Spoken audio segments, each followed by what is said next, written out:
Nadiad Kapadvanj road પર મૌધા પાસે private luxury bus પલટી જતા 20 થી વધુ મુસાફરોને ઈજાઓ પહોંચી હતી।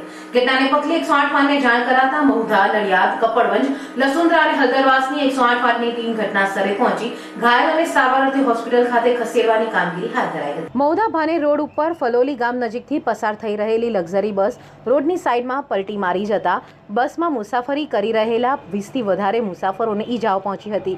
ઘટનાની જાણ થતાં મૌધા પોલીસ સ્થળ ઉપર જઈ કાર્યવાહી હાથ ધરી હતી।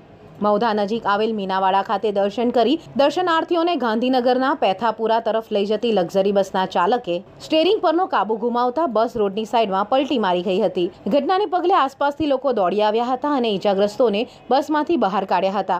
ઘટનાની જાણ 108 વાનને કરવામાં આવતા નડિયાદ, મૌધા, લસુંદ્રા, હલદરવાસ અને કપડવંજની ટીમ ઘટના સ્થળ ઉપર દોડી ગઈ હતી અને ઈજાગ્રસ્તોને પ્રાથમિક સારવાર આપી વધુ સારવાર અર્થે મૌધા અને કટલાલ હોસ્પિટલ ખાતે ખસેડવામાં આવ્યા હતા।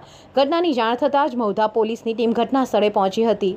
આ અકસ્માતમાં બસમાં મુસાફરી કરી રહેલ રંજનબેન ભૂપેન્દ્રભાઈ ડાભીને 3 માસનો ગર્ભ હતો।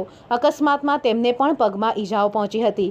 રંજનબેન ગર્ભવતી હોવાથી 108 વાનની ટીમ દ્વારા તેમને ખૂબ જ કાળજીપૂર્વકની સારવાર આપવામાં આવી હતી અને આ અકસ્માતમાં રંજનબેનના પગમાં ફ્રેક્ચર થયું હતું।